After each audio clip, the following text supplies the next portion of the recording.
They called her Hester, too big to run, too broken to matter. For years she was locked in the breeding shed, forced to bear children ripped from her arms before they could even crawl.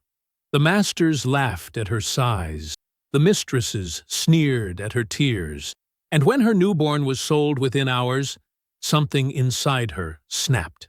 That night, she rose from the straw with a bloodied stool leg and left 3 white bodies hanging from the rafters. She freed the others, led them into the swamp, and vanished into shadow. But freedom was only the beginning. With hounds and rifles at her back, Hester would face betrayal, capture, and one last reckoning beneath the very tree where her children were sold. This is the story of how the woman they mocked as a breeder became the butcher of her masters. And you will have to ask yourself, was she monster? Or was she justice made flesh? Before we go any further, comment where in the world you are watching from, and make sure to subscribe, because tomorrow's story is one you don't want to miss. The birthing shed stank of old blood and fresh sweat. Hester lay on the rough straw mat, her massive body trembling with each contraction. Her tattered dress clung to her skin, soaked through from hours of labor. The small window let in thin strips of afternoon light that cut across the dirt floor like knife blades. Mistress Allen stood in the corner, her thin lips pressed together, watching with cold eyes. She didn't bother hiding her disgust. "Hurry up with it," she snapped. "You've done this enough times to know how." Hester bit back a groan as another pain ripped through her. 13 times she'd lain here. 13 times she'd felt this tearing agony. And 13 times she'd watched her babies disappear, sold off before they could even crawl. "It's coming," Hester whispered, her voice hoarse.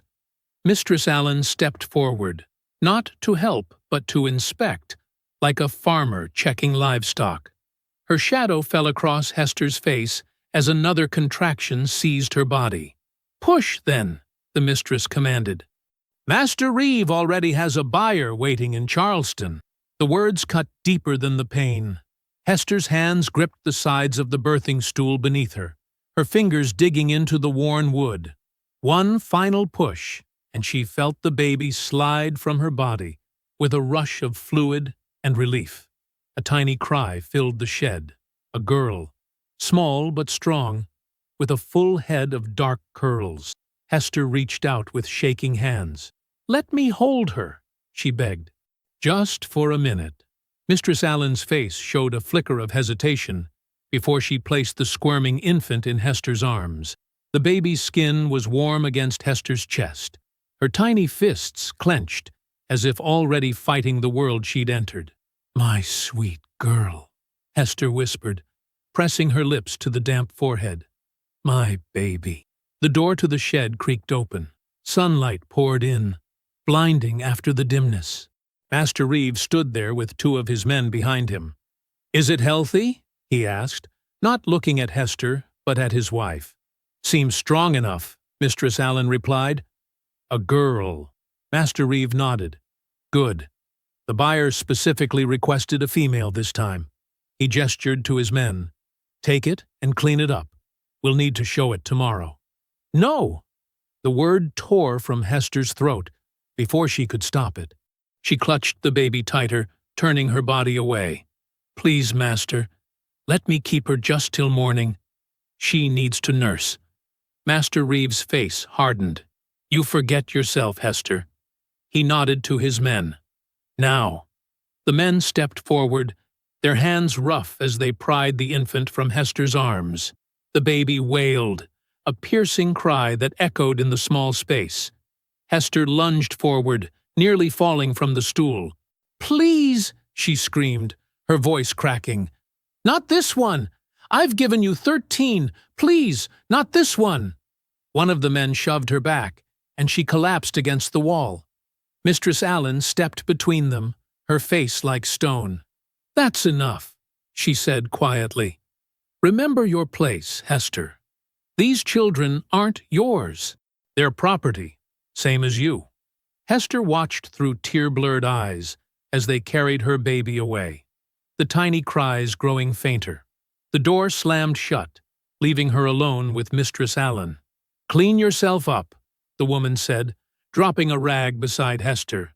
"You'll be back in the fields tomorrow." When the mistress left, Hester remained frozen, staring at the closed door. The afterbirth still needed to come, but the physical pain had dulled compared to the hollow ache in her chest. Movement outside the window caught her eye. Through the dirty glass, she saw a small group of slaves being led across the yard. Among them was a boy, no more than 12, thin as a reed with hollow eyes. His wrists were bound with rope, and he stumbled as the overseer pushed him forward. Their eyes met through the window. The boy's gaze was empty, blank, like something inside him had died. Hester knew that look. She'd seen it before on the young boys Master Reeve selected for stud work, children forced to become men before their time, their bodies used like tools to create more property. The boy looked away first, his shoulders hunched as he was pushed toward the barns. Another child broken by the plantation. Another life twisted into something unrecognizable. Hester felt something shift inside her. The familiar grief that always followed childbirth was still there, but beneath it bubbled something else, something hot and sharp. After the afterbirth came, Hester slowly cleaned herself up. Her body felt heavy, used up. How many more babies would they take from her? How many more times would she lie in this shed, bringing life into a world of death? She pushed herself to her feet, legs trembling. The birthing stool had cracked during her labor, one leg splintered and hanging loose. Hester stared at it, seeing the jagged edge where the wood had broken. Slowly, she reached down and wrapped her fingers around the broken piece. It fit her hand perfectly, the sharp end pointing outward like a weapon. In 13 births, she had never broken the stool before. Alone in the shed, Hester gripped the wooden stake tighter. Her body shook, not with weakness now, but with a fury that burned through her veins. The rage cleared her mind, dried her tears. She thought of her babies, all 13 of them, torn from her arms. She thought of the boy with the dead eyes, chains on his wrists. The splintered wood dug into her palm, drawing blood. Hester didn't notice. All she felt was the fire inside her, a hatred so pure it almost felt like power. Midnight fell like a shroud over the plantation. The moon hung bloated and yellow in the sky, casting long shadows across the yard. Hester sat in the darkness of the birthing shed, her back against the wall, listening to the night sounds. Crickets chirped in the tall grass.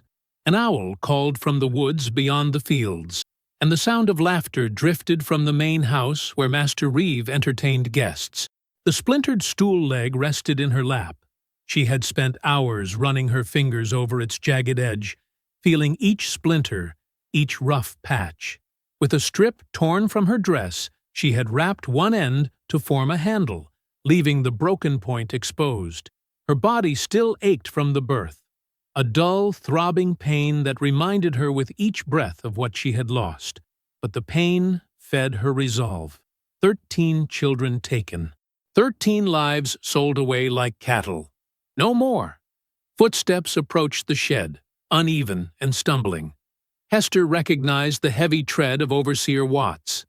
The hinges on the door creaked as it swung open, letting in a rectangle of moonlight.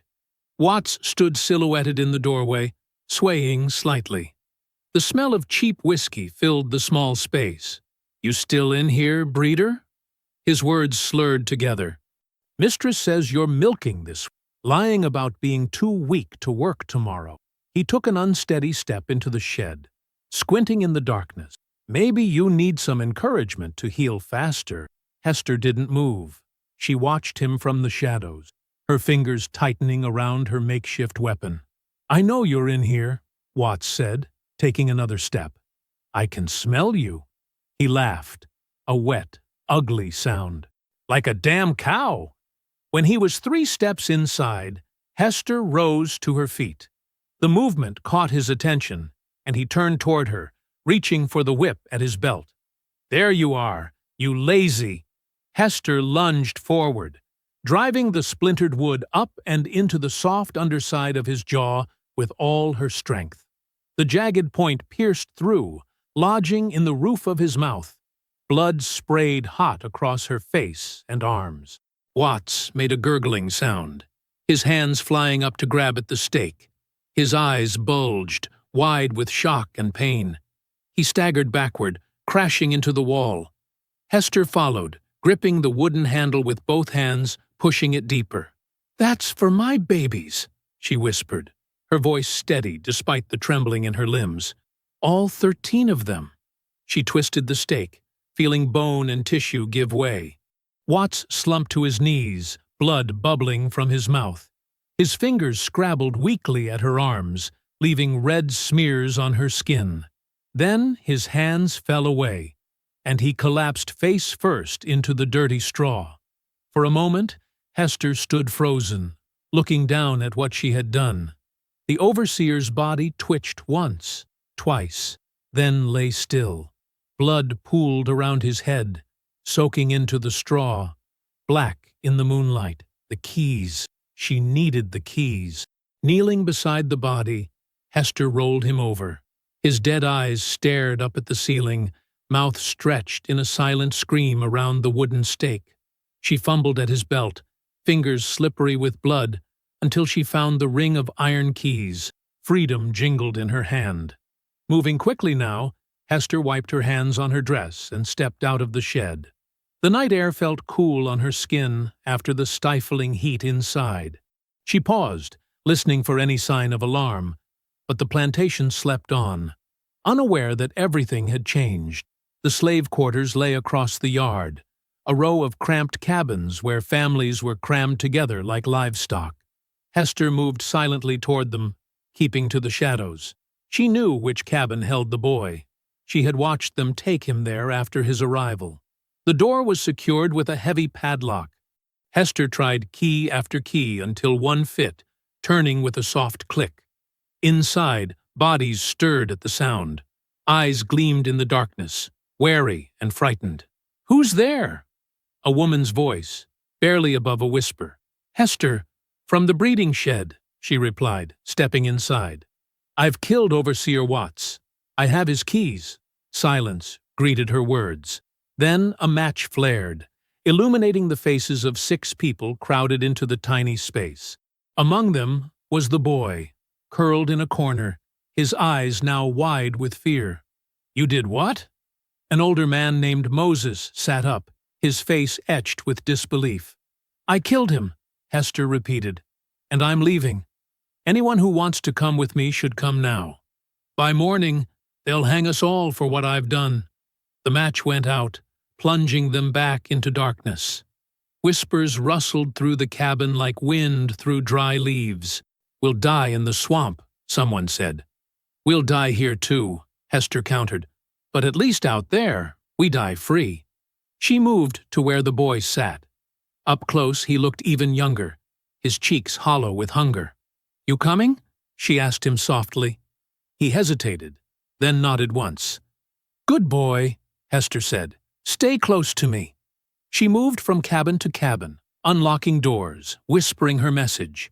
Some refused, too afraid of the swamp, too afraid of failure. Others joined without a word, gathering what few possessions they had. 15 minutes later, 23 people stood in the shadows behind the quarters, trembling with fear and hope. "We head for the swamp," Hester told them. "Stay together. Stay quiet." The boy slipped his hand into hers. His palm felt small and fragile against her calloused fingers. Hester squeezed gently, offering what comfort she could. Together, the fugitives moved across the moonlit yard, a shadow breaking into smaller shadows. Behind them, in the birthing shed, Overseer Watts lay twisted in his own blood, eyes staring at nothing, the wooden stake still jutting from his ruined face.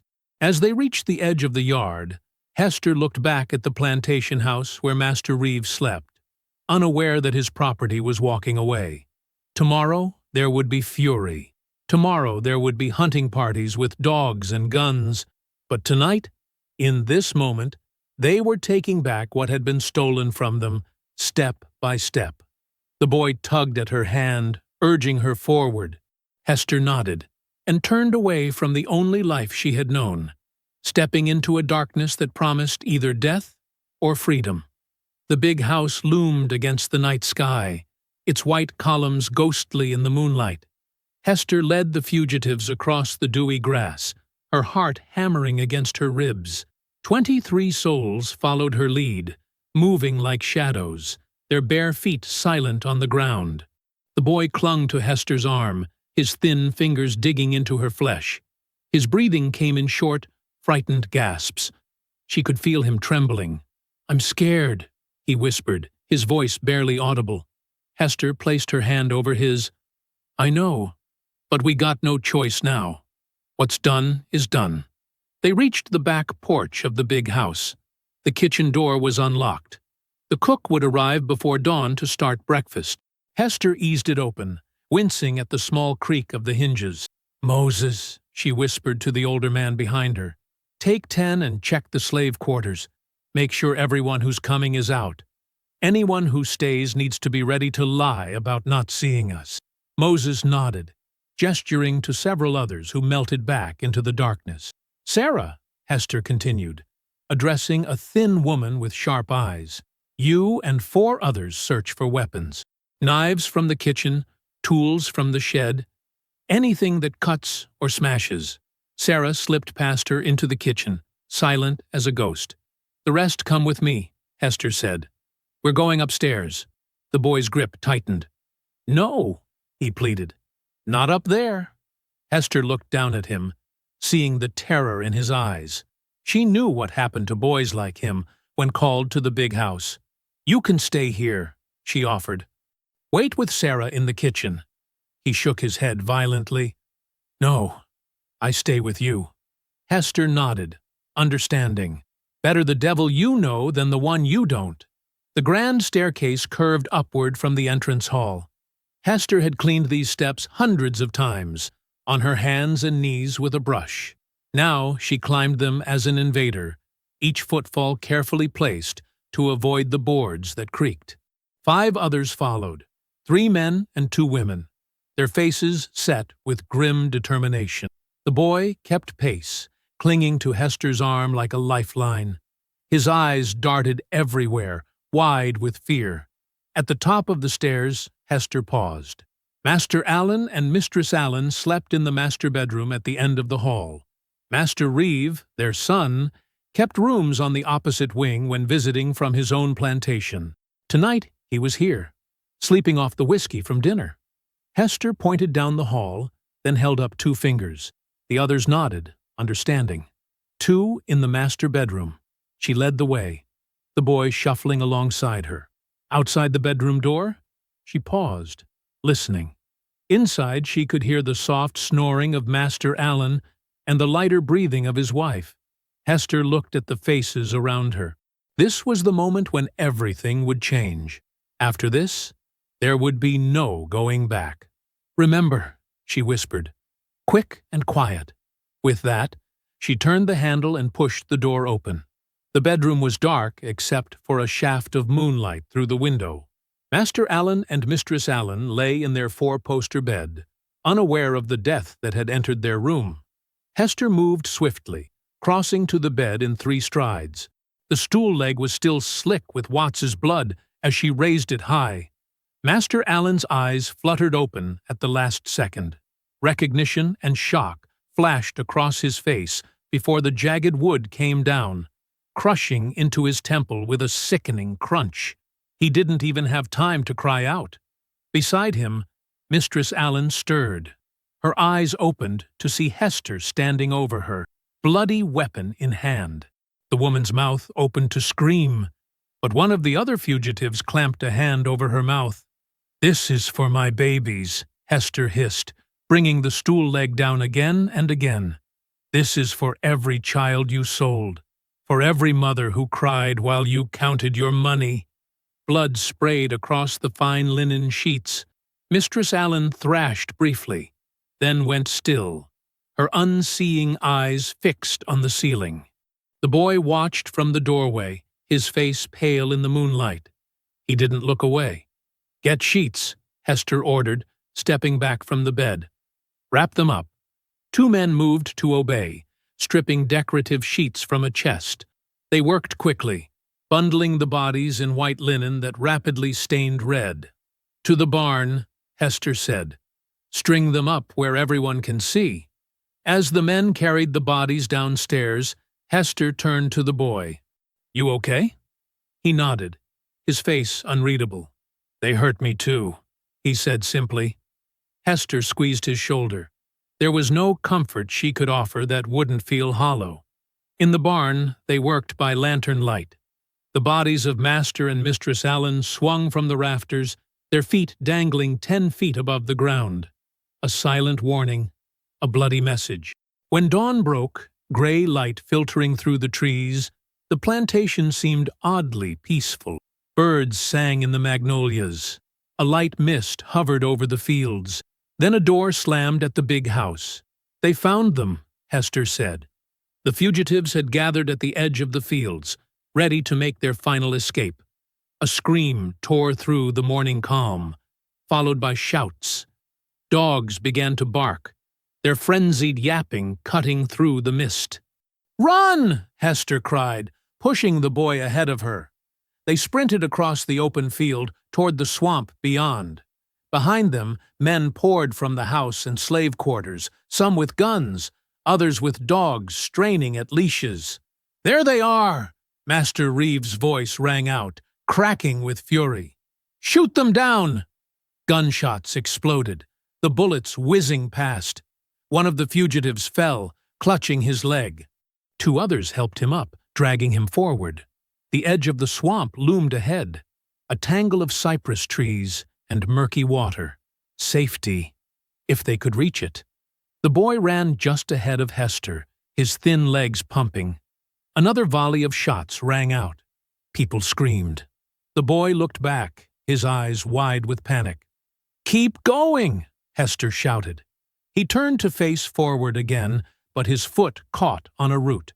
He stumbled, arms flailing, and pitched headfirst into the dark swamp water. "No!" Hester lunged for him, but he had already disappeared beneath the surface. She splashed into the water, searching frantically. "Boy! Boy!" The water churned with mud and silt, impossible to see through. Hester groped blindly, feeling nothing but roots and slime. "They got him!" someone shouted. "I saw them grab him." "No, he went under," another voice called. "He's drowned!" Hester stood frozen, water up to her waist, as chaos erupted around her. Dogs splashed into the swamp behind them. More gunshots cracked through the air. "Hester, come on!" Moses grabbed her arm. "We can't help him now." "Boy!"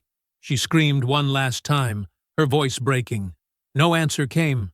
With a sob tearing from her throat, Hester allowed Moses to pull her deeper into the swamp. The fugitives scattered among the cypress trees, wading through the murky water, disappearing into the shadowy depths. Hester's face streaked with mud and tears as she looked back one last time. The plantation men stood at the edge of the swamp, some firing blindly into the trees, others holding back the straining dogs. Master Reeves' face was contorted with rage as he shouted orders. The gunfire gradually faded as the swamp swallowed them whole. Hester pushed forward, each step taking her farther from the only home she had known, and from the boy she had failed to save. Morning light filtered through the cypress trees, casting long shadows across the swamp. The water reflected patches of pale sky between the hanging moss and twisted branches. A heavy silence hung in the air, broken only by the buzz of mosquitoes and the occasional splash as the fugitives trudged forward. Hester led the group, her large frame pushing through knee-deep mud with grim determination. Her dress clung to her body, soaked and heavy. Behind her, 14 others followed. 7 men, 6 women, and one girl barely 10 years old.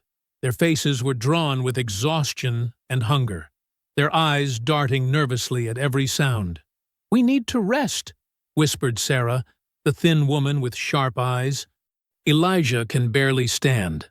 Hester glanced back at the old man leaning against a cypress trunk, his breathing labored. She felt a pang of guilt, but shook her head.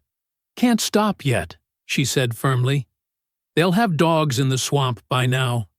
We need more distance." Moses moved up beside her, lowering his voice. "The boy," he began hesitantly. "You think he made it?" Hester's face hardened. "Don't talk about him. Some folks saying he drowned for sure. Others think they dragged him back." "I said don't talk about him," Hester snapped, loud enough that heads turned. She lowered her voice. "What's done is done. We move forward." But the whispers continued behind her. The boy had become a ghost, haunting their escape, a reminder of what they'd already lost. Hester could feel the doubt spreading through the group like poison. "That boy was the first one she got killed," a man muttered. "How many more of us gonna die following her?" "Shut your mouth, Jacob," Moses warned. "She got us this far." Hester pretended not to hear, but each word cut deep. The boy's face floated in her mind, those hollow eyes suddenly wide with fear, as he pitched forward into the dark water. She had failed him just like she'd failed all her children. Another life she couldn't protect. The sun climbed higher, turning the swamp into a steaming cauldron.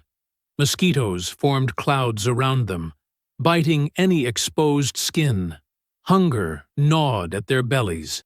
They hadn't eaten since before the escape. Hester paused at a raised piece of ground where a massive cypress spread its roots like fingers. She bent down, examining the mud carefully. "Here," she said, reaching into the muck and pulling up a twisted root. "Swamp potato. My grandmother showed me these." She brushed off the mud and broke off a piece, chewing it slowly. "Bitter, but it won't poison you. Fills the belly." The others watched in silence as she dug out more roots, handing them around. Some ate immediately, grimacing at the taste. Others looked skeptical. "How you know so much about swamp plants?" asked the young girl, Lily, her eyes wide with curiosity. "My grandmother was brought here from Africa," Hester replied, her voice softening slightly. "She knew plants that could heal or kill. She taught my mother, and my mother taught me. Not everything, just bits and pieces when the masters weren't listening." She moved to another spot, pulling up a different plant with small green leaves. "Chew these slow. They'll take away some thirst." As they ate, Hester kept her eyes on the water behind them. No sign of pursuit yet, but she knew it would come. Master Reeve wouldn't let them escape. Not after what they'd done. "We'll rest here for an hour," she announced, "then move on before midday." The group collapsed gratefully onto patches of drier ground. Some leaned against tree trunks. Others simply lay back in the mud, too exhausted to care about comfort. Hester sat apart, watching the others. Her size, once a source of mockery, now gave her strength as she pushed through the swamp. She could wade deeper, carry more, endure longer. The same body that had been used to breed children for sale was now her greatest asset in the fight for freedom. But the boy's absence left a hole that no amount of physical strength could fill.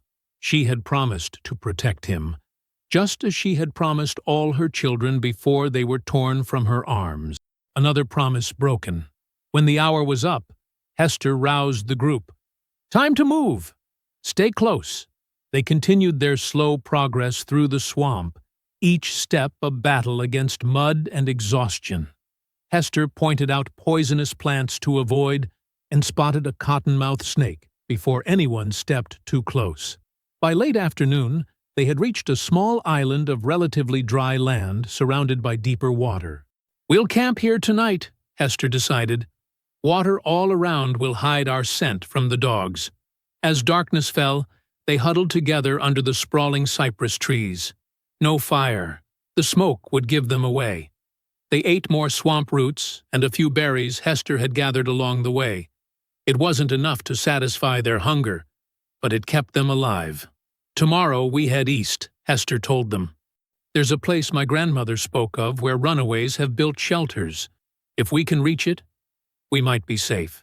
One by one, the fugitives drifted into uneasy sleep. Their bodies curved against tree roots or each other for warmth. Hester stayed awake longer, keeping watch, listening to the night sounds of the swamp, the croak of frogs, the splash of fish, the distant hoot of an owl. When sleep finally claimed her, it brought no peace. In her dreams, she was back at the edge of the swamp, watching the boy stumble and fall. But this time, she could hear him calling from beneath the dark water. "Hester, help me!" She plunged her arms into the murky depths, searching desperately, feeling nothing but cold emptiness. His voice grew fainter. "You promised! You promised!" Hester thrashed in her sleep, mud spattering her face. The boy's cries echoed in her mind, mixing with the remembered cries of all her children as they were carried away to the auction block. In her dream, their voices blended into one accusing chorus. She woke with a gasp, sweat mingling with the tears on her face, despite the cool night air. The others slept on around her, unaware of her torment. Hester sat up, wrapping her arms around her knees, staring out at the black water surrounding their small island. The guilt cut deeper than her hunger, sharper than the mosquito bites covering her skin. She had led them all into this wilderness with no guarantee of survival. The boy was just the first casualty of her desperate bid for freedom. Hester watched the moonlight ripple across the water, feeling the weight of 14 lives pressing down on her shoulders. And somewhere in the darkness, the ghost of a thin, hollow-eyed boy followed her still, his accusation hanging in the night air.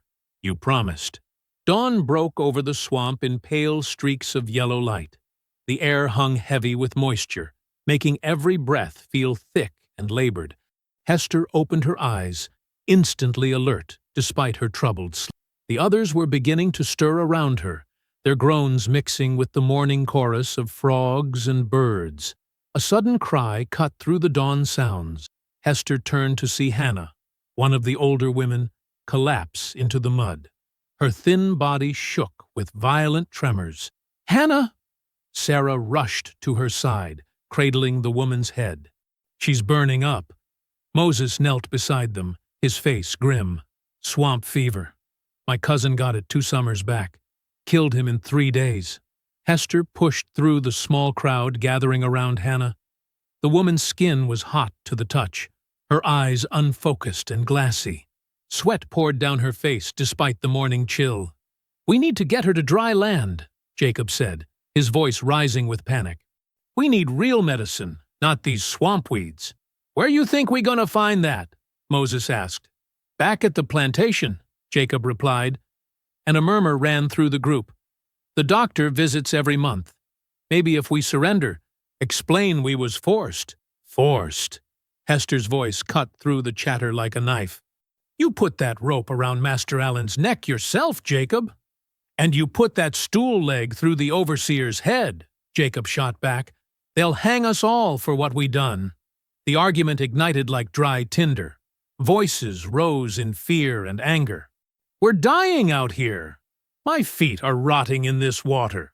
At least back there we had food. Better to die free than live as slaves."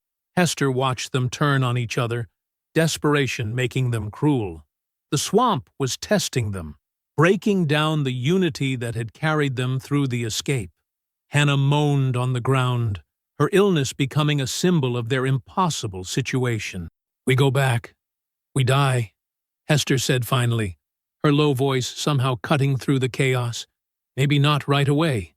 Maybe they work us to death instead of hanging us. But we die all the same." She looked each person in the eye, one by one. "And what we done, what I done, it was for something. It has to be for something." Elijah, the oldest among them, spoke up. His voice quavered but held firm. My whole life, I've been watching children sold.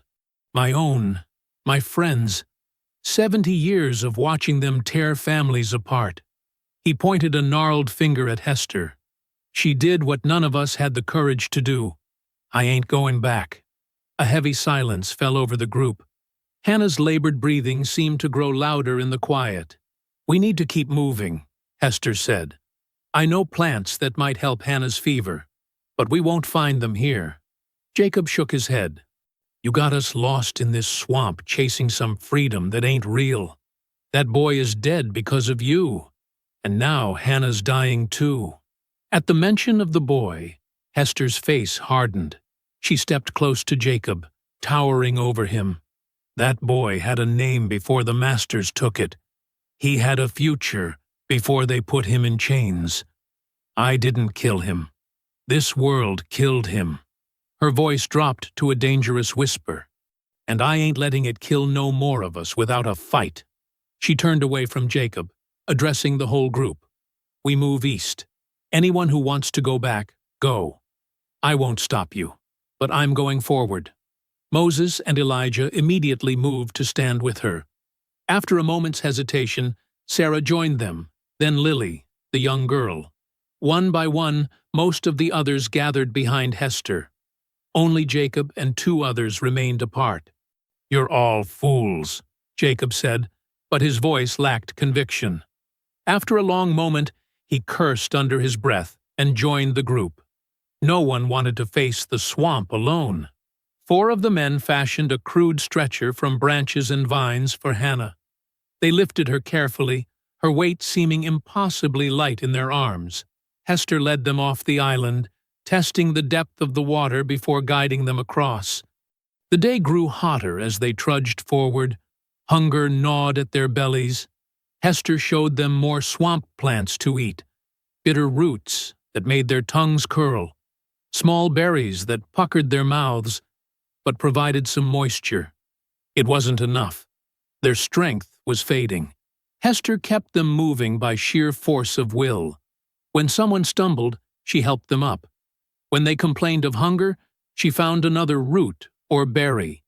Always, the boy's face floated in her mind, those hollow eyes that had trusted her for a few brief hours. By midday, they came upon a patch of plants with small white flowers. Hester stopped abruptly. This will help Hannah's fever, she said, gathering handfuls of the leaves. She chewed some into a paste and carefully placed it on Hannah's forehead and neck. Make her drink the juice from these, she instructed Sarah, showing her how to crush the stems. They rested there longer than was safe, waiting to see if Hannah would improve. Her breathing eased slightly, though the fever still burned in her cheeks. The afternoon stretched on endlessly as they pushed through thicker sections of the swamp. The water deepened in places, forcing Hester to find new paths. Twice, they had to double back when they encountered sinkholes that could swallow a person whole. As dusk approached, Hester led them to higher ground, a small ridge where a massive crooked cypress tree had grown sideways before twisting upward again. Its exposed roots created small, sheltered spaces perfect for hiding. We'll rest here tonight, she announced, helping Hannah off the stretcher and into a hollow between 2 giant roots. The others collapsed around them, too exhausted to speak. Hester distributed the last of the berries she'd gathered. It was barely a mouthful each, but no one complained. They chewed slowly, savoring what little nourishment they could get. As darkness fell, Hester moved away from the group, finding a spot where she could sit with her back against the twisted tree trunk. She closed her eyes, feeling every ache in her body, the burning pain of insect bites, the raw chafing of wet clothes against her skin. The swamp grew quiet around her, night creatures taking over from day ones. In that silence, Hester whispered a prayer, not to the white man's god they'd been forced to worship, but to whoever might be listening in the darkness. Keep us alive, she murmured. Keep us moving forward. Don't let their deaths be for nothing. She opened her eyes, gazing out into the darkening swamp.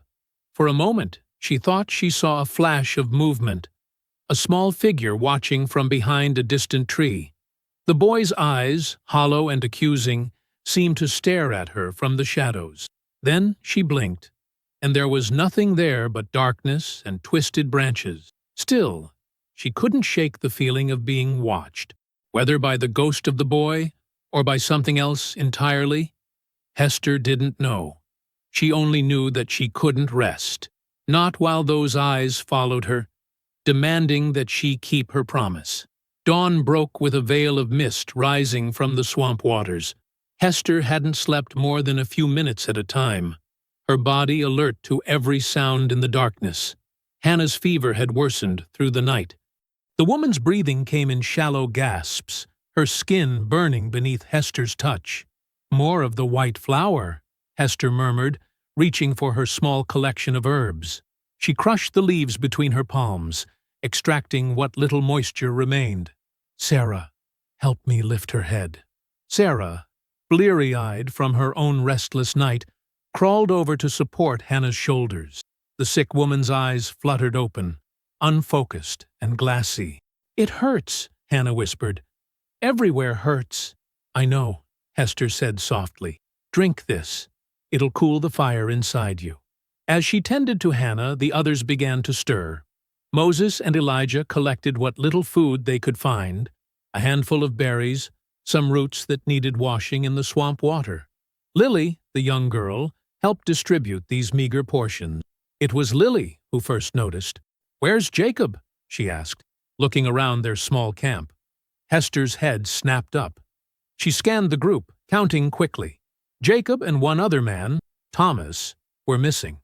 "Maybe they went looking for food," Moses suggested, but his voice lacked conviction. Elijah shook his head. "They took their bundles, all their things." A cold weight settled in Hester's stomach. She remembered Jacob's words from yesterday, his talk of surrender, of returning to the plantation. "How long?" she demanded, rising to her feet. "How long they been gone?" "I woke before sunrise," Lily said. "Everyone was sleeping then. At least, I thought everyone was." Hester moved to the edge of their camp, examining the ground. Even in the soft mud, the tracks were hard to find. But there, a fresh depression, leaves crushed underfoot. She followed the trail to the water's edge where it disappeared. "They gone back," she announced, returning to the group. Jacob and Thomas headed west toward the plantation. "To surrender?" Sarah asked, her voice tight with fear. "Or worse," Moses said, "to trade our location for mercy." The realization hit them all at once. Panic rippled through the small band of fugitives. "We need to move," Hester said firmly. "Now! Leave everything that'll slow us down." "Hannah can't travel," Sarah protested. "The fever's too high." Hester knelt beside the sick woman, studying her face. Hannah's eyes were closed again, her breathing more labored than before. "We'll carry her as far as we can," Hester decided. "Moses, Elijah, can you make another stretcher? Stronger this time?" The men nodded, already moving to find suitable branches. The others quickly gathered their few possessions.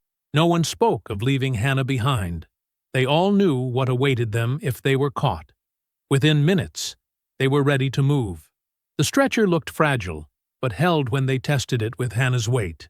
4 men took turns carrying, 2 at a time. Hester led them deeper into the swamp, away from the direction Jacob and Thomas had gone. The water rose to their knees in places, thick with mud that sucked at their feet. Progress was painfully slow. By midday, they had covered less distance than Hester had hoped. The sun beat down mercilessly, making the swamp air thick and hard to breathe. They stopped briefly on a small, dry hummock to rest and check on Hannah. Her fever had not broken. If anything, she looked worse, her skin taking on a yellowish tinge.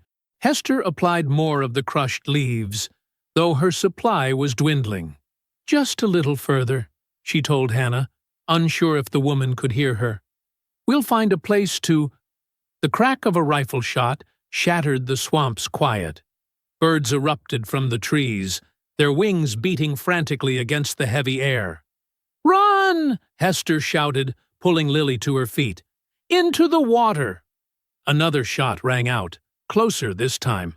Through the trees, Hester caught glimpses of movement, men in boots, dogs straining at leashes. Moses and Elijah lowered Hannah's stretcher. "We can't outrun them with her," Moses said, his voice breaking. "Go," Hannah whispered, her eyes suddenly clear. "Leave me." Hester hesitated only a second before shaking her head. "No one gets left. Moses, take Sarah and the others north. I'll follow with Hannah and Lily." The group split. Moses led his half, splashing through the swamp to the right, while Hester and Lily lifted Hannah between them, dragging her toward a thicker stand of cypress to the left. They made it 20 yards before the militia burst into the clearing they'd just left. A man's voice, rough, commanding, shouted orders. Dogs bayed, picking up their scent. "There! In the water!" Gunfire erupted again. Something hot whizzed past Hester's ear. Behind her, Lily cried out in pain. Hester turned to see the girl stumble, blood blooming across her thin dress. "Lily!" Hester dropped Hannah's arm and lunged back, catching the girl as she fell. Blood pumped from a wound in Lily's chest, soaking Hester's hands. The girl's eyes were wide with shock, her mouth opening and closing like a fish pulled from water.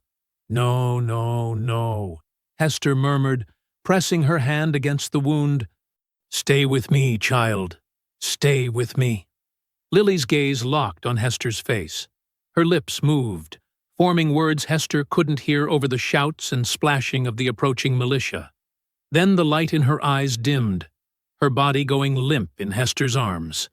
Rage surged through Hester.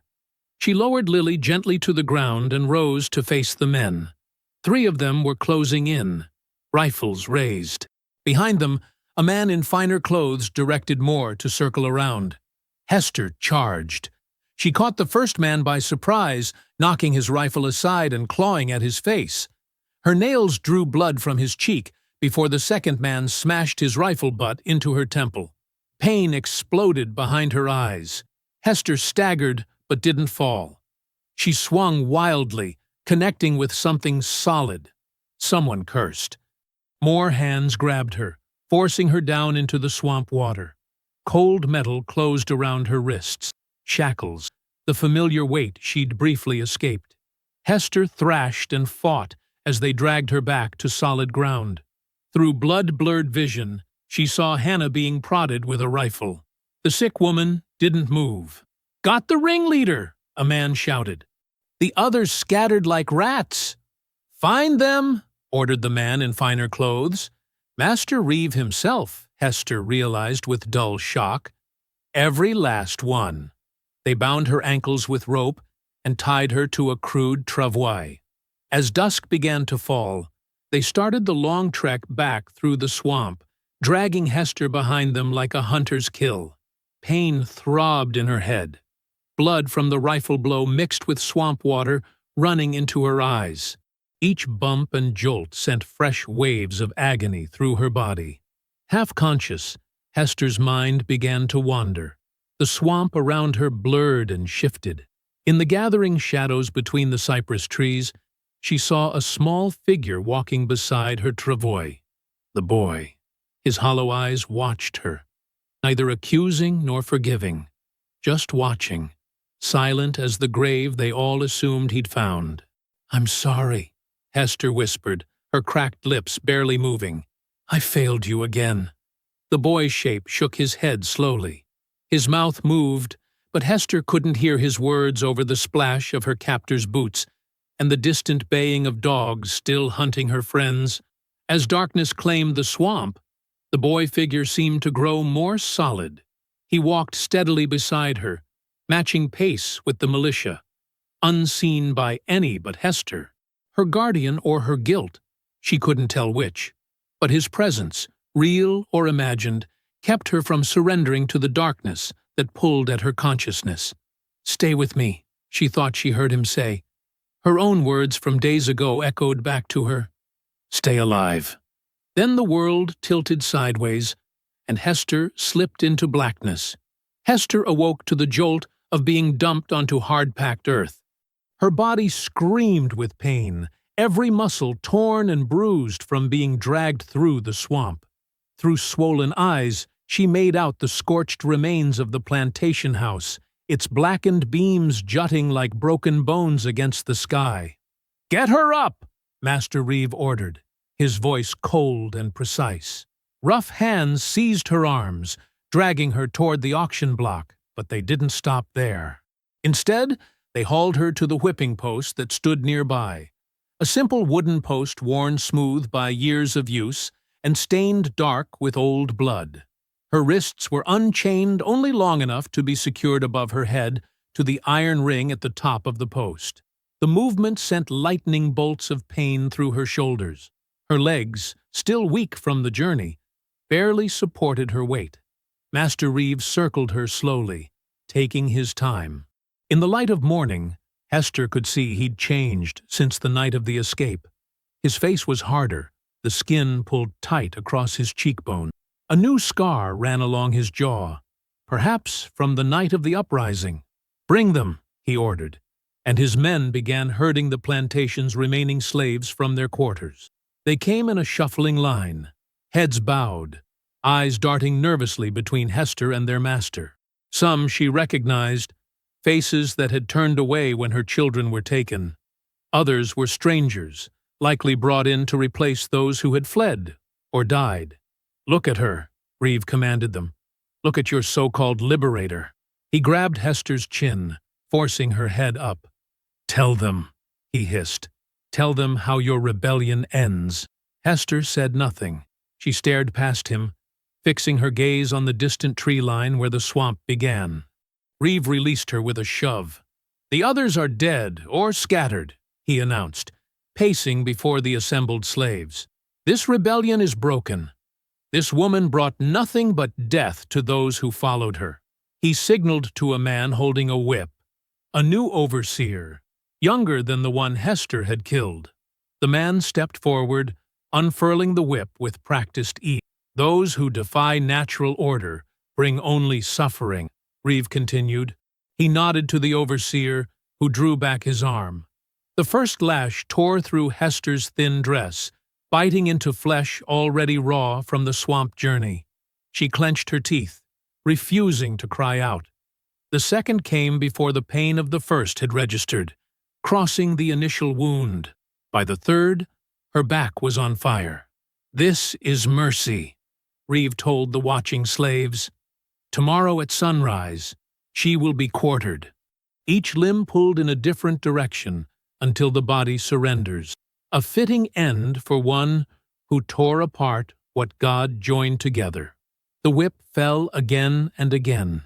Hester lost count after 10.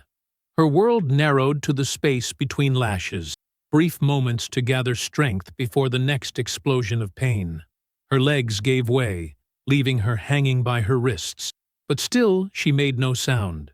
Eventually, the whipping stopped. Through the haze of pain, Hester heard Reeve dismissing the slaves, ordering them back to work. The sun had moved in the sky. How much time had passed, she couldn't tell. "Leave her hanging," Reeve instructed the overseer. "No water, no food. I want her conscious tomorrow. I want her to feel everything." Footsteps retreated. The yard emptied. Hester hung alone, blood running down her back, soaking what remained of her dress. The pain came in waves now, cresting and receding, but never truly fading. As dusk approached, Reeve returned. He wore a satisfied smile as he inspected her condition. "My men are patrolling the plantation borders," he told her, though she hadn't asked. "The dogs are leashed and ready. Your followers won't get within 100 yards of this place." He leaned closer. "Not that they'll try. Vermin scatter when the nest is destroyed. They've abandoned you, just as you abandoned that boy in the swamp." At the mention of the boy, Hester's eyes focused on Reeve's face. He noticed her reaction and smiled wider.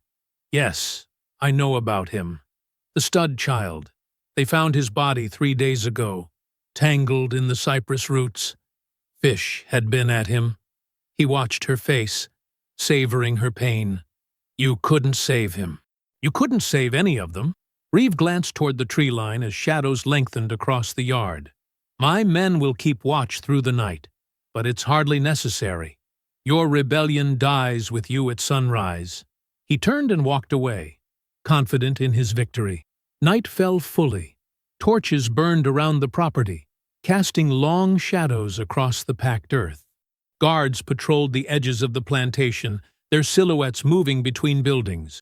From her position, Hester could see they concentrated their attention on the approaches from the swamp, expecting any rescue to come from that direction. Pain kept sleep at bay. Hester drifted in and out of consciousness, never fully surrendering to the darkness that pulled at her. In her moments of clarity, she listened to the night sounds, the low conversations of the guards, the occasional bark of a dog, the whisper of wind through the blackened ruins of the main house. Somewhere in the swamp, she knew the fugitives were hiding. Moses, Elijah, Sarah, and the others who had escaped the militia's attack. Were they fleeing north as fast as they could? Had they scattered, each seeking their own path to freedom? Or were they huddled together, debating whether to attempt a rescue? She hoped they had fled. Without weapons, without numbers, any attempt to reach her would end in slaughter. Better they should save themselves. Better her death should buy their chance at freedom. The moon rose high, casting silver light across the yard. Hester's lips cracked from thirst. Her shoulders burned from supporting her weight. The wounds on her back had stopped bleeding, but throbbed with each heartbeat.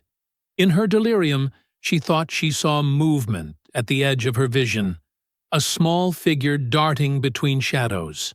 The boy again, his ghost come to witness her final hours. She blinked, and the vision vanished. Solomon, she whispered, giving him the name she'd never had the chance to before. A strong name, a king's name, for the child who'd shown such courage in their brief time together. The word escaped her dry lips as a bare breath of sound. Solomon. The effort cost her what little strength remained. Hester's head dropped forward, chin touching her chest as consciousness slipped away once more. This time, she didn't fight the darkness. It washed over her like cool water, promising an end to pain. Her last thought before surrendering was of the boy, not as she'd last seen him, terrified and vanishing beneath the swamp water, but as he might have been in freedom, standing tall, his hollow eyes filled with light, his thin body growing strong, his voice speaking his own name with pride. Solomon, she whispered again, though no sound emerged from her lips. Then darkness claimed her completely. The swamp breathed around them. 5 fugitives crouched low among the cypress knees, their bodies smeared with mud to hide their scent from the dogs. Moses, a tall man with a missing front tooth, peered through the tangle of vines toward the plantation. Torches flickered in the distance, marking where guards patrolled. They got men everywhere, he whispered. Too many guns. Elijah, older and thinner, nodded. We can't just rush in. They'll cut us down before we reach her. Sarah, whose daughter had died in Hester's arms during the militia attack, wiped sweat from her brow. We can't leave her, she said firmly. Not after what she did for us. What can 5 of us do against 20 armed men? Asked Moses. We got no weapons, no plan. They had been debating the same questions for hours, creeping closer to the plantation edge as darkness fell, then retreating as their courage faltered. None wanted to abandon Hester, but none could see a path to her rescue. Maybe we should wait for more darkness, suggested Cora, a young woman who had been one of the first Hester freed. After midnight when they're tired. Won't matter, said Jacob, the 5th of their group. Dogs will smell us coming, and Reeve means to kill her at dawn. A tense silence fell. The night creatures called around them, frogs croaking, insects chirping, an occasional splash as something moved in the water. The familiar sounds of the swamp that had sheltered them through desperate days. Then came a sound that didn't belong, a soft rustling directly behind them. They froze, breath caught in their throats. Moses reached for a broken branch, the closest thing to a weapon they possessed. The rustling came again, closer now. Something small moved through the underbrush with purpose. "Dog," whispered Elijah in terror. But when the figure emerged from between two cypress trees, it was no hound. It was a child, or what remained of one. Skeleton thin, clothed in tattered rags, face and arms streaked with mud. Only the eyes held any life, burning with fierce intensity in the gaunt face. Sarah gasped, "Lord in heaven!" The boy put a finger to his lips, commanding silence. Then he beckoned them to follow, turning back toward the deeper swamp. "Wait," hissed Moses. "Who are you?" But Cora was already pushing past him. "It's the boy," she said in wonder. "The one who was lost. The one Hester mourned." The others stared in disbelief. The boy who had vanished into the swamp waters during their escape, whom they had all believed drowned or recaptured, stood before them, somehow alive. They hesitated only a moment longer before following. The boy moved with startling confidence through the darkness, avoiding patches of mud that would trap a heavier foot, ducking under low-hanging branches without slowing. He led them along paths they hadn't known existed, winding deeper into the swamp before circling back toward the plantation from an unexpected direction. After 10 minutes of silent travel, he stopped at the edge of a narrow water channel. It cut through the swamp like a hidden road, barely visible in the moonlight. "This leads to the back of the plantation," the boy whispered, his voice rough from disuse. "No guards here. They don't know about it." His voice startled them almost as much as his appearance. In the days they'd known him before the escape, he had never spoken. "You've been alive all this time?" asked Sarah gently. "Out here alone?" The boy nodded. "I fell in the water that night. Current pulled me under. When I came up, everyone was gone. Couldn't find my way back." He gestured at the swamp around them. "Lived here? How?" asked Jacob in amazement. "How did you survive?" "Did what she told me." The boy's eyes took on a distant look. "That first night, when she freed me, Hester showed me plants to eat, how to find clean water." His thin fingers traced patterns in the mud. "Caught frogs, snared fish with vines, slept in hollow logs when it rained, drank water from leaves." They stared at him, this child who had endured what would have killed grown men. In the moonlight, his skin stretched tight over bones, but his eyes burned with determination. "Learned to move quiet," he continued. "Watched the plantation. Saw them bring her back today. We need to free her," said Moses, "but we have no weapons." A thin smile crossed the boy's face. "I know where they keep them. Night patrol leaves extra muskets and hatchets behind the old tobacco shed. Guards there drink whiskey after midnight. Get sleepy." The fugitives exchanged glances of surprise and growing hope. "You've been watching that close?" asked Elijah. The boy nodded. "Every night. Looking for her." His voice dropped lower. "Thought she'd come back for me." Sarah reached out to touch his shoulder, but he flinched away. "She thought you were dead, child." She blamed herself. The boy's face hardened. "Not dead. Not ever going to be their slave again." He pointed toward the water channel. "This way first, then around to the shed. 6 muskets there. Powder horn, hatchets too." "What's your name, boy?" asked Moses.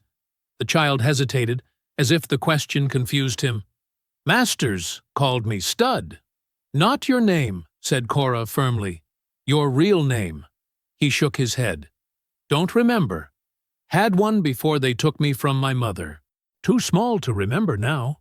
"Hester will know what to call you," said Sarah with certainty. Something like hope flickered across the boy's face. Then it vanished behind determination as he slipped into the water channel, motioning for them to follow. They moved through the water in single file, the liquid reaching their waists. The boy led them forward, occasionally stopping to listen. When they reached the edge of the plantation, they crouched in shadows, watching the patrolling guards pass at regular intervals.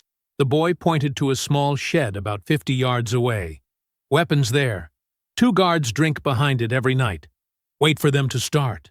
Sure enough, as the moon rose higher, 2 men met behind the shed.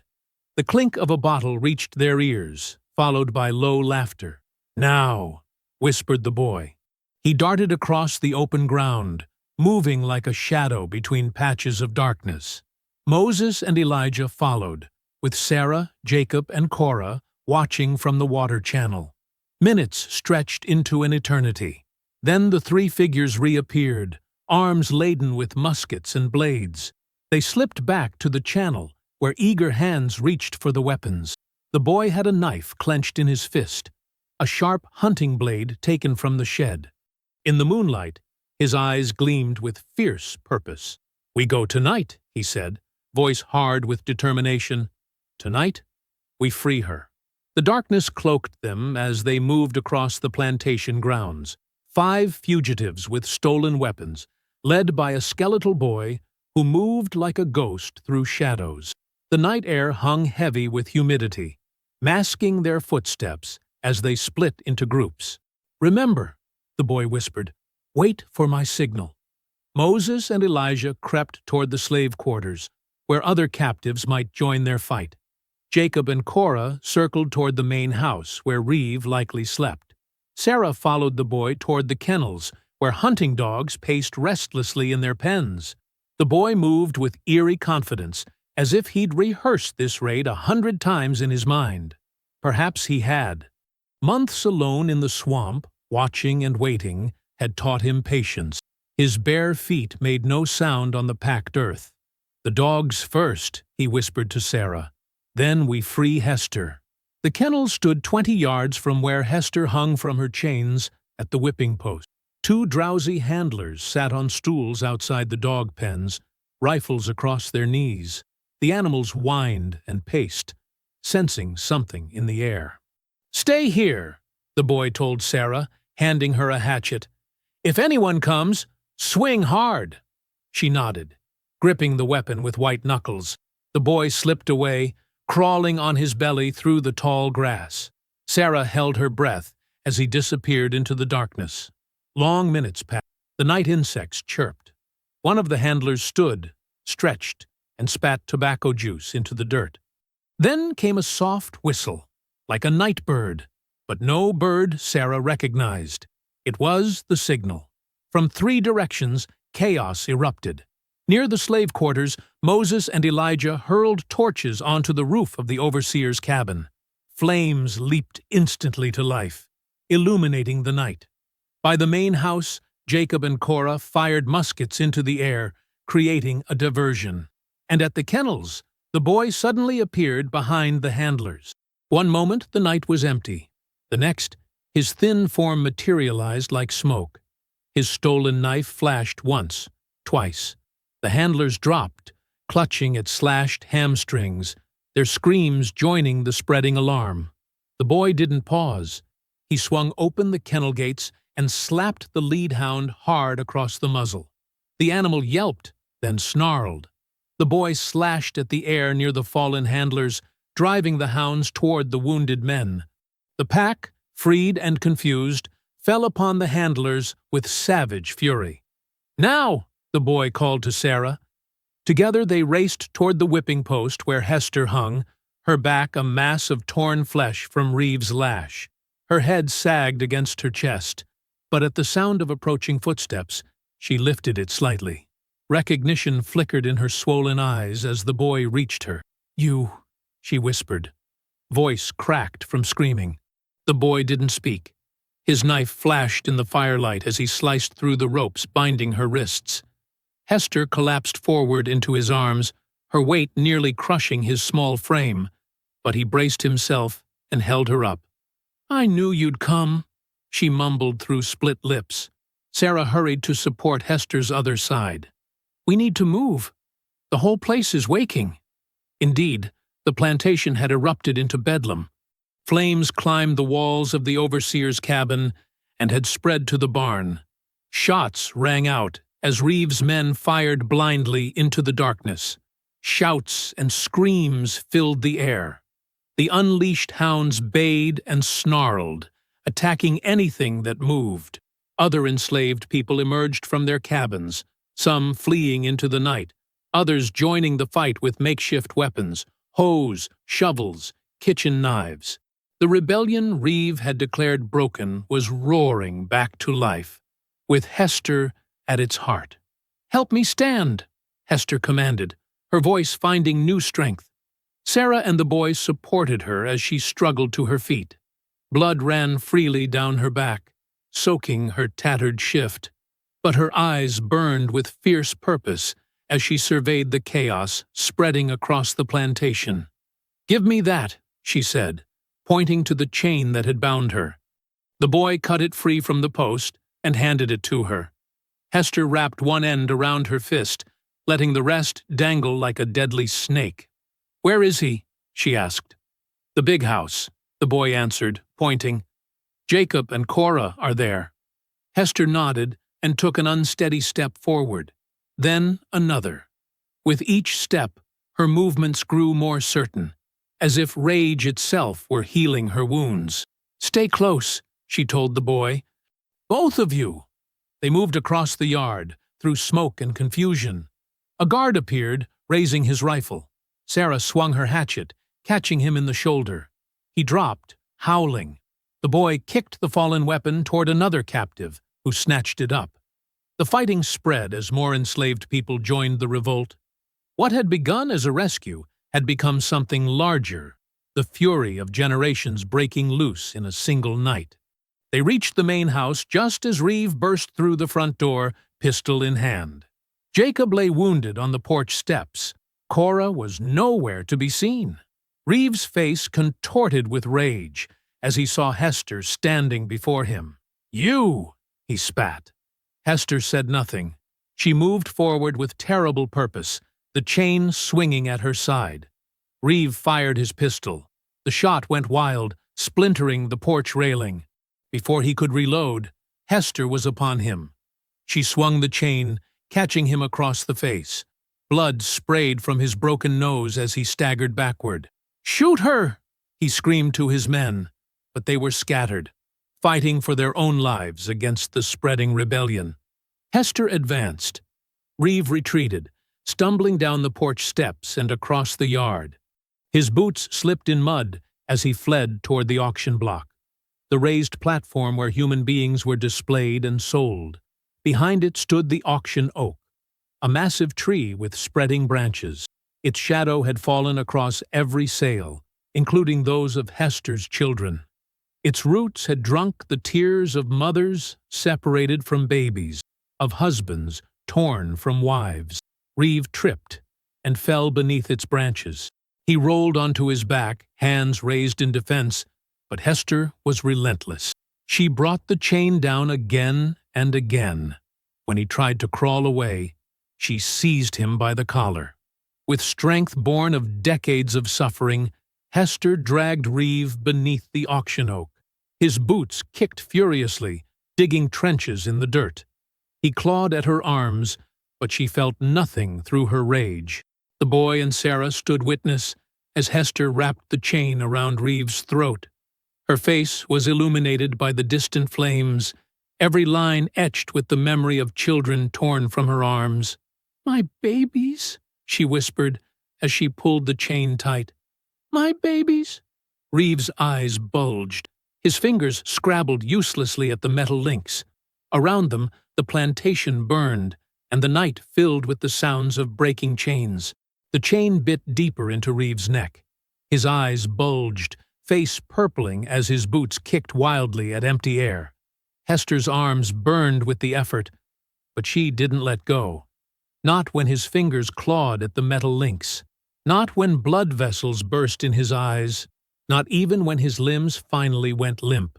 Only when the last twitch left his body did Hester release her grip. Reeve slumped to the ground beneath the auction oak, his face frozen in final surprise. The same tree that had shadowed the sail of her children now witnessed his last breath. "It's done," she whispered, her voice raw. The boy stood beside her, his thin face illuminated by the glow of flames consuming the big house. Behind them, the plantation burned.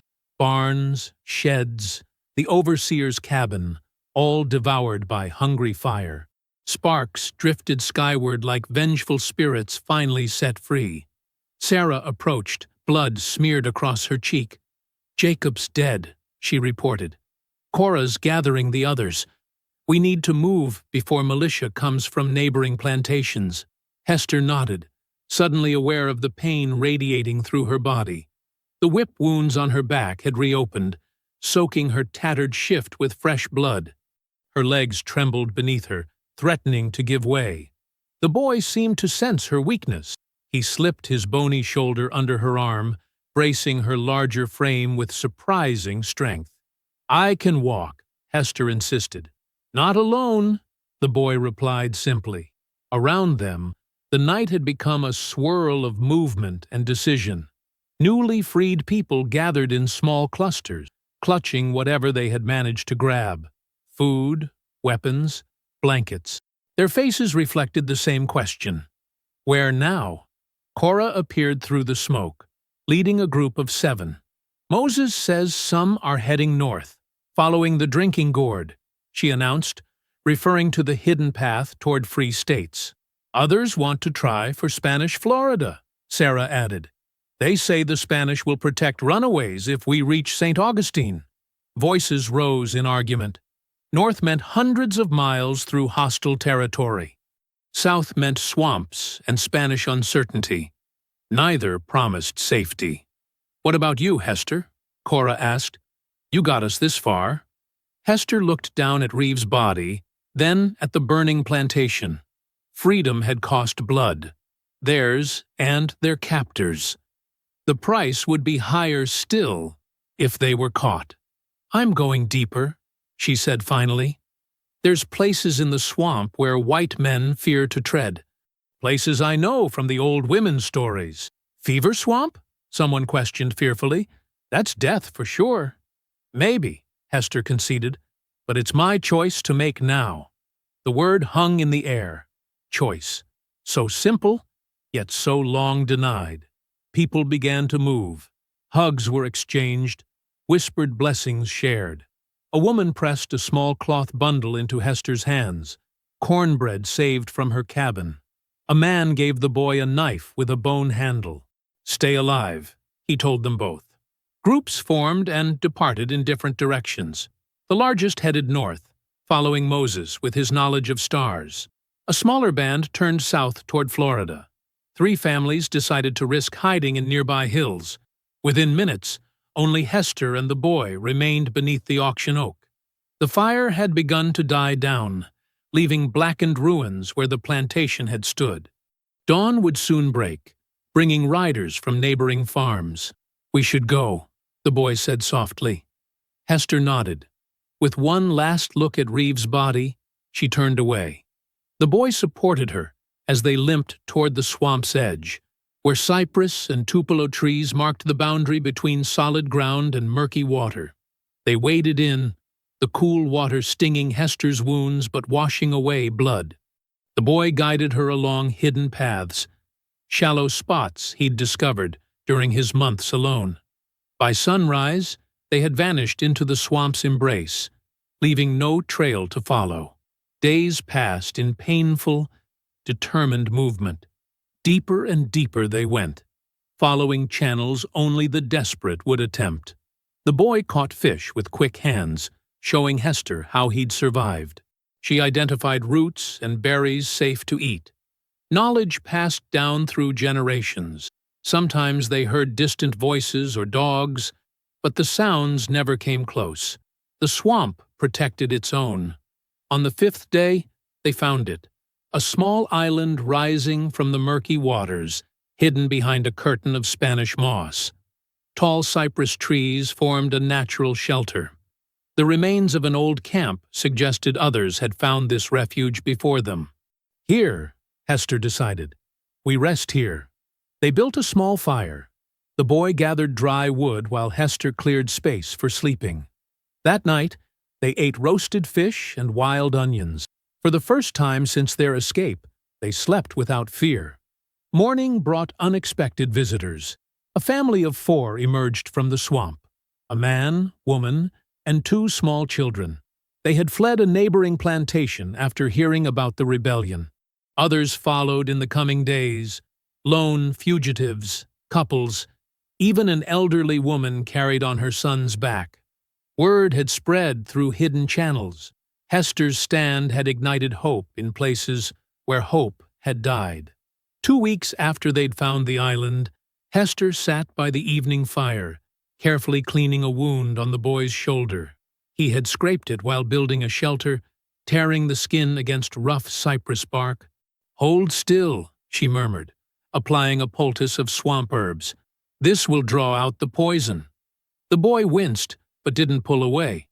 His trust in her was complete.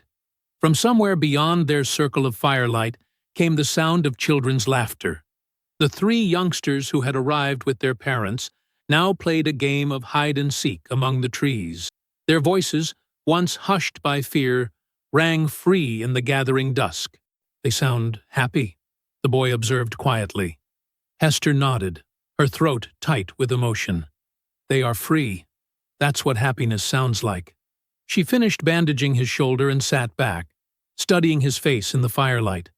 No longer the terrified child she'd first seen in chains, he had grown stronger, more confident with each passing day. "What's your name?" she asked suddenly. "Your real name, not what they called you." The boy was silent for a long moment. "I don't remember," he admitted finally. "I was too young when they took me." Hester considered this. "Then I will name you," she decided. "Solomon. It means wisdom and peace." "Solomon," he repeated, testing the sound. A small smile touched his lips. "I like it." Around them, the swamp hummed with nighttime sounds: frogs calling, insects chirping, the distant splash of fish jumping. Their little community slept peacefully under makeshift shelters. Hester looked at the boy, at Solomon, and felt something unfamiliar expand in her chest. For so many years, they had called her cow, breeder, nothing but a body to produce children for sale. Now she was something else. Mother, not by force, but by choice. Protector of this fragile freedom. "We will build something here," she told Solomon. "Something that lasts." The children's laughter drifted through the trees again, free and unafraid. It was the sweetest sound Hester had ever heard. I hope you found that story powerful. Leave a like on the video and subscribe so that you do not miss out on the next one. I have handpicked 2 stories for you that are even more powerful. Have a great day.